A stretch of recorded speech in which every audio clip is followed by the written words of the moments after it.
She has an article up on ESPN.com right now about the jersey retirement ceremony the Celtics plan to have for our coworker Paul Pierece in February, coming up really soon. There's a little bit of drama associated with it. You may have seen it on the Twitter, planning the ceremony. Tell us a little bit about that. Well, so, January 3rd was supposed to be when they were honoring Isaiah Thomas. He comes back and says, well, I'm not going to be playing. My family's not going to be there. I'd like to do it another time.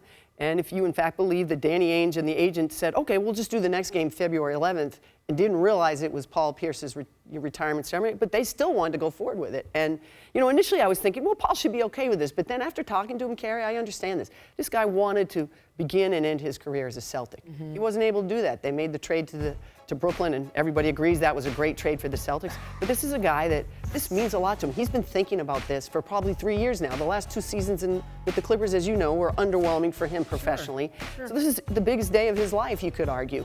And he wants it to himself. And after talking with him, I thought, you know what, he's right. He deserves it, absolutely. And it could have been avoided, no? Oh, I think so, because if you're having that conversation, you say, okay, well, we're going to move the date from January 3rd to February 11th. First of all, I don't know about that. Let's just start with, hey, this is when we're doing it. If you don't like it, then we won't. End of story. But you say, okay, we're going to change it to the next game.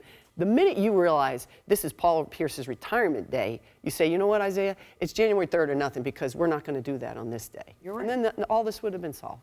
You know what the shame of it is? Other players are coming out sort of dissing Isaiah Thomas. That's too bad. Yeah, that's not what this is about. That's not what it's about, yeah, but that's what it's turned into, and that's too bad, because he had an unbelievable year in Boston, and he deserves some recognition, but he had, as Paul Pierece said, he had his chance, January 3rd.